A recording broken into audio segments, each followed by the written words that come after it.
प्यारे बच्चों, स्वागत है आपका आज के इस वीडियो लेक्चर में। आज हम बात करेंगे बीए प्रथम वर्ष में जो न्याय टॉपिक है उससे संबंधित एक प्रश्न के बारे में। परीक्षा में अक्सर प्रश्न पूछा जाता है और इस वर्ष भी इस प्रकार से एक प्रश्न पूछा जा सकता है कि न्याय से आप क्या समझते हैं, न्याय का अर्थ, परिभाषा एवं प्रकारों का वर्णन कीजिए। तो आज हम इस प्रश्न का उत्तर जानेंगे कि न्याय क्या है, न्याय का अर्थ क्या है, इसकी परिभाषा क्या है और ये न्याय कितने प्रकार का होता है। तो आइए शुरू करते हैं आज का प्रश्न। देखिए, आज की संगठित व्यवस्था का जो आधार है वो है कानून, लॉ। कानून के आधार ही इस समय शासन चल रहा है और विधि का शासन आपको जानते ही हैं, पूरे विश्व में प्रसिद्ध है। भारत में भी विधि का शासन या कानून का शासन स्थापित है और कानून का मुख्य उद्देश्य होता है न्याय की स्थापना करना। अगर कानून नहीं होगा तो न्याय की प्राप्ति करना संभव नहीं है। लॉर्ड ब्राइस के अनुसार आप सभी जानते हैं कि लॉर्ड ब्राइस ने एक कथन कहा है, यदि राज्य में न्याय का दीपक ही बुझ जाए तो अंधेरा कितना घना होगा इसकी कल्पना भी नहीं की जा सकती। तो आप समझ सकते हैं कि न्याय का होना कितना आवश्यक है। न्याय एक दीपक के समान होता है जो हमें समय समय पर हमारे जो असुविधाएं प्राप्त होती हैं या समस्याएं होती हैं उनको दूर करने के लिए हमें आगे बढ़ाने का कार्य करता है। अर्थात न्याय एक पथ प्रदर्शक की भूमिका निभाता है। न्याय का अर्थ और परिभाषाएं अगर देखें तो देखिए, जो न्याय शब्द है वो अंग्रेजी भाषा के जस्टिस शब्द से बना है। ये अंग्रेजी अनुवाद है। वास्तव में ये जो शब्द है जस्टिस, ये लैटिन भाषा के एक शब्द जस JUS से बना है और इसका अर्थ होता है जोड़ना या बांधना। इस प्रकार न्याय का व्यवस्था से स्वाभाविक संबंध है और हम कह सकते हैं कि न्याय उस व्यवस्था का नाम है जो व्यक्तियों, समुदायों तथा समूहों को एक सूत्र में बांधती है। किसी व्यवस्था को बनाए रखना ही न्याय है, क्योंकि कोई भी व्यवस्था किन्हीं तत्वों को एक दूसरे के साथ जोड़ने के बाद ही बनती है या पनपती है। एकल व्यवस्था न्याय व्यवस्था के अंतर्गत नहीं आती। कुछ परिभाषाएं देख लेते हैं न्याय की। चार्ल्स मेरियम के अनुसार न्याय उन मान्यताओं तथा प्रक्रियाओं का योग है जिनके माध्यम से प्रत्येक व्यक्ति को वे सभी अधिकार और सुविधाएं प्राप्त होती हैं जिन्हें समाज उचित मानता है। अर्थात समाज में जो प्रचलित व्यवस्था है, समाज में जो स्वीकार्य सिद्धांत हैं, उसके आधार पर व्यक्ति को जो सुविधाएं और अधिकार प्राप्त होते हैं, वास्तव में वही न्याय है। मिल के अनुसार न्याय उन नैतिक नियमों का नाम है जो मानव कल्याण की धारणाओं से संबंधित हैं तथा उसके जीवन के लिए पथ प्रदर्शन के लिए किसी भी नियम से अधिक महत्वपूर्ण है। रफेल के अनुसार देखते हैं परिभाषा। रफेल कहता है, न्याय उस व्यवस्था का नाम है जिसके द्वारा व्यक्तिगत अधिकार की रक्षा होती है और समाज की मर्यादा भी बनी रहती है। अर्थात न्याय व्यक्ति की मर्यादा और समाज में उसके अधिकारों की रक्षा से जुड़ी हुई एक व्यवस्था को कहते हैं। बेन पीटर्स की एक परिभाषा देखते हैं। बेन पीटर्स के अनुसार न्याय का अर्थ यह है कि जब तक भेदभाव किए जाने का कोई उचित कारण न हो तब तक सभी व्यक्तियों के साथ एक जैसा व्यवहार किया जाना चाहिए। अर्थात सभी व्यक्तियों के साथ समान व्यवहार किया जाना ही न्याय है। उपरोक्त परिभाषाओं से आप लोग समझ ही गए होंगे कि जो न्याय सिद्धांत है ये अनेक रूप में विभाजित है और ये न्याय समाज के अंतर्गत ही आता है। हम न्याय की संकल्पना को समाज के बाहर महसूस या व्यक्त नहीं कर सकते, क्योंकि अरस्तु का एक कथन है कि जो व्यक्ति समाज में रहता है वही सामाजिक प्राणी है। यदि वो समाज में नहीं रहना पसंद करता तो या तो वो ईश्वर है या फिर वो राक्षस है। अर्थात जो न्याय है वो समाज की वस्तु है। न्याय के अर्थ को हम सत्य, नैतिकता और शोषण विहीनता की स्थिति के रूप में भी अभिव्यक्त कर सकते हैं। अगर सत्य है, नैतिकता बनी है और शोषण रहित समाज है जिसमें शोषण नहीं होता व्यक्तियों का, तो वो आपका एक न्यायपूर्ण समाज है। अगर हम निष्कर्ष रूप में देखें तो न्याय के अर्थ में वास्तव में दायित्व, सुविधाएं, अधिकार, व्यवस्था, नैतिकता, न्याय की भावना, सत्य, उचित व्यवहार आदि तत्व इसमें समाहित होते हैं। आइए अब जानते हैं न्याय के प्रकार के बारे में। प्रश्न इस प्रकार से पूछा जाएगा कि न्याय से आप क्या समझते हैं, इसका अर्थ, परिभाषा तथा न्याय के प्रकार बताइए। तो न्याय मुख्य रूप से 5 प्रकार का होता है। पहला होता है नैतिक न्याय, नीतिगत न्याय भी कहते हैं इसे। परंपरागत रूप में न्याय की धारणा को नैतिक रूप में ही अपनाया जाता रहा है। नैतिक न्याय की इस धारणा पर आधारित है कि विश्व में कुछ सर्वव्यापक, अपरिवर्तनशील तथा अंतिम प्राकृतिक नियम हैं जो नैतिक रूप से शाश्वत हैं। इसमें व्यक्ति के जो जीवन के जुड़े हुए संबंध हैं वो आपस में प्रकृति से जुड़े होते हैं और इसमें किसी भी प्रकार का परिवर्तन करना संभव नहीं है। नैतिक न्याय प्राकृतिक अधिकारों पर आधारित है।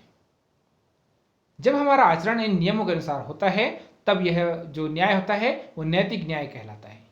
अगर हम इसके विरुद्ध कार्य करते हैं तो ये न्याय नैतिक न्याय नहीं कहलाता। नैतिकता के अंतर्गत सत्य, अहिंसा, सदाचार, भाईचारा, अस्थेय अर्थात चोरी ना करना, अन्य चीजें इसमें आती हैं और इस आधार पर यदि हम कार्य करते हैं तो वो न्याय नैतिक न्याय के अंतर्गत आता है। न्याय के दूसरे प्रकार को जानते हैं, वो है कानूनी न्याय। राज्य के उद्देश्य में न्याय को बहुत अधिक महत्व दिया गया है और कानूनी भाषा में समस्त कानूनी व्यवस्था को ही न्याय व्यवस्था कहा जाता है। कानूनी न्याय में वे सभी नियम और कानून व्यवहार रूप में सम्मिलित हैं जिनका अनुसरण किया जाना चाहिए। आप सभी जानते हैं कानूनी न्याय के अंतर्गत हम मुख्य रूप से दो प्रकार के अर्थों का प्रयोग करते हैं। पहला, विधि निर्माण अर्थात विधायिका के द्वारा जो कानून बनाए जाते हैं। भारत में केंद्र में संसद को हम विधायिका कहते हैं और राज्य में जो विधानमंडल है वो विधि निर्माण का कार्य करने वाली संस्थाएं हैं। जो दूसरा प्रकार का अर्थ है इसमें निकलता है वो है कानून को लागू करना अर्थात कार्यपालिका से हम इस चीज को जोड़ने का प्रयास कर रहे हैं। विधायिका कानून का निर्माण करती है और कार्यपालिका कानून को लागू कराने का कार्य करती है। बनाए गए जो कानून होते हैं उनको न्यायोचित ढंग से लागू कराना वास्तव में कानून को लागू कराना कहलाता है और ये कार्य कार्यपालिका का है। जिन व्यक्तियों के द्वारा इन कानूनों का उल्लंघन किया जाता है तो उन्हें दंडित करने के लिए न्यायालय या न्यायपालिका की स्थापना भी की जाती है और समय समय पर कानूनी न्याय उपलब्ध कराने के लिए हम न्यायालय की शरण में जाते हैं। कानूनी न्याय हमें न्यायपालिका के माध्यम से मिलता है। राज्य में हाई कोर्ट तथा केंद्र में सुप्रीम कोर्ट की स्थापना कानूनी न्याय को प्रदान कराने के लिए की गई है। तीसरा न्याय देखते हैं, वो है राजनीतिक न्याय। राजनीतिक जो व्यवस्था है उसका प्रभाव समाज के सभी व्यक्तियों पर प्रत्यक्ष या अपरोक्ष रूप से पड़ता ही रहता है। मनुष्य एक सामाजिक एवं राजनीतिक प्राणी है और वो राजनीति में प्रतिभाग किए बिना नहीं रह पाता। अतः सभी व्यक्तियों को ऐसे अवसर प्राप्त होने चाहिए कि वे लगभग समान रूप से पंचायती राज व्यवस्था हो या आपकी प्रशासनिक व्यवस्था हो या राजनीतिक इकाई की व्यवस्था हो उसको प्रभावित कर सकें, उसमें राजनीतिक रूप से प्रतिभाग कर सकें, सहभागिता दे सकें, अपना निर्वाचन या प्रतिनिधित्व के रूप में अपना चयन या चुना जाना सुनिश्चित कर सकें। यही राजनीतिक न्याय है।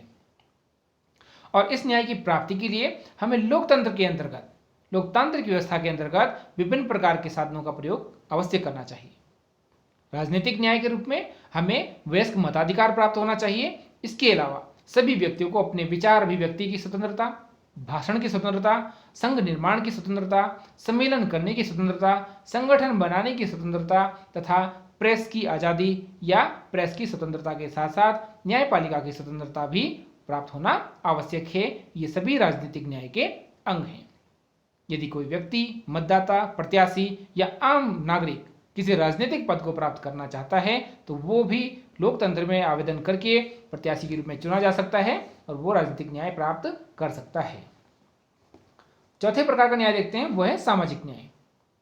सामाजिक न्याय का आशय यह है कि नागरिक को, जो कि वो समाज का, क्योंकि एक प्राणी होता है, मनुष्य एक सामाजिक प्राणी है, इस प्रकार के अवसर प्राप्त हों कि वो अपना आत्म विकास कर सके, सर्वांगीण विकास कर सके और समाज में सामाजिक न्याय के रूप में जाति, धर्म, लिंग, मूल, वंश, जन्म स्थान के आधार पर उसके साथ किसी प्रकार का भेदभाव न किया जाए। अस्पृश्यता का अंत इसमें शामिल है।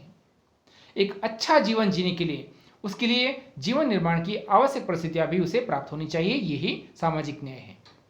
आवश्यक परिस्थितियों में स्वास्थ्य संबंधी सुविधाएं, शिक्षा संबंधी सुविधाएं, संस्कृति संबंधी सुविधाएं एवं रोजगार, व्यक्तित्व विकास संबंधी उसकी सभी प्रकार की सुविधाएं प्राप्त होना सामाजिक न्याय के अंतर्गत आता है। इस संदर्भ में भारत में सामाजिक अधिकारिता मंत्रालय की भी स्थापना की गई है। विधायी और प्रशासनिक कार्यक्रमों के द्वारा भी समाज में विभिन्न प्रकार के सामाजिक न्याय कार्यक्रम चलाए जाते हैं, जिसके माध्यम से जनता को सरकारी योजनाओं के माध्यम से जानकारी प्रदान की जाती है कि सामाजिक न्याय से जुड़ी हुई कौन कौन सी सुविधाएं उनके लिए सरकार ने लागू की हैं या उनके लिए व्यवस्था की गई है। पांचवा और अंतिम न्याय देखते हैं, वो है आर्थिक न्याय। आर्थिक न्याय पैसे से जुड़ा है, आपके रोजगार से जुड़ा हुआ न्याय होता है, अंतिम न्याय है। आर्थिक न्याय सामाजिक न्याय का ही एक वास्तव में अंग होता है। कुछ लोग इस आर्थिक न्याय का जो अर्थ है वो आर्थिक समानता से लेने लगते हैं, लेकिन वास्तव में इस प्रकार की स्थिति बिल्कुल नहीं है। आर्थिक न्याय के अंतर्गत हम संपत्ति संबंधी भेद को खत्म करने का प्रयास नहीं करते, बल्कि इसमें व्यक्ति के जो प्रयास हैं, जो उनकी प्रति व्यक्ति आय है, उसको सीमित स्तर पर उनके जीवन यापन करने योग्य उपलब्ध कराना सुनिश्चित करते हैं। इसमें खाद्य सुरक्षा भी शामिल है। आर्थिक न्याय के अंतर्गत सभी व्यक्तियों को रोजगार की प्राप्ति शामिल है। आर्थिक न्याय के अंतर्गत श्रम का शोषण किया जाना गलत है और शोषण की समाप्ति किया जाना सही है। व्यक्ति को आर्थिक रूप से सक्षम बनाने के लिए रोजगार, शिक्षा, स्वास्थ्य, मनोरंजन संबंधी विभिन्न प्रकार की सुविधाएं उपलब्ध कराना आर्थिक न्याय के ही विभिन्न आयाम हैं। इसमें यदि हम देखें तो व्यक्ति को आर्थिक न्याय के अंतर्गत विभिन्न प्रकार की जो आवश्यकताएं हैं, आवश्यकता पूर्ति के जो साधन हैं, उनकी उपलब्धता, खास करके जो मूलभूत प्राथमिक आवश्यकताएं हैं, रोटी, कपड़ा और मकान, उनकी उपलब्धता सुनिश्चित करना आर्थिक न्याय के अंतर्गत आता है। आर्थिक न्याय के लक्ष्य को प्राप्त करने के लिए व्यक्तिगत संपत्ति के अधिकार को भी सीमित किया गया है। आप सभी जानते हैं हमारे भारत में पहले 7 मौलिक अधिकार हुआ करते थे, लेकिन वर्तमान में 6 मौलिक अधिकार हैं। संपत्ति का जो मौलिक अधिकार था वो वर्तमान में कानूनी अधिकार है और आर्टिकल 300 क में उसको रखा गया है। तो आर्थिक न्याय सुनिश्चित करने के लिए सभी व्यक्तियों के पास रोजगार होना और मूलभूत आवश्यकताओं की पूर्ति होना आवश्यक है। प्यारे बच्चों, आज हमने जाना न्याय के बारे में। न्याय क्या है, न्याय का अर्थ क्या है, उसकी परिभाषा क्या है और न्याय के प्रकार क्या है। परीक्षा में प्रश्न इस प्रकार से पूछा जाएगा कि न्याय से आप क्या समझते हैं, न्याय का अर्थ, परिभाषा तथा प्रकार बताइए। आशा है आपको ये वीडियो पसंद आया होगा। पसंद आए तो लाइक, शेयर, सब्सक्राइब जरूर कीजिएगा। आज की वीडियो के लिए इतना ही। धन्यवाद।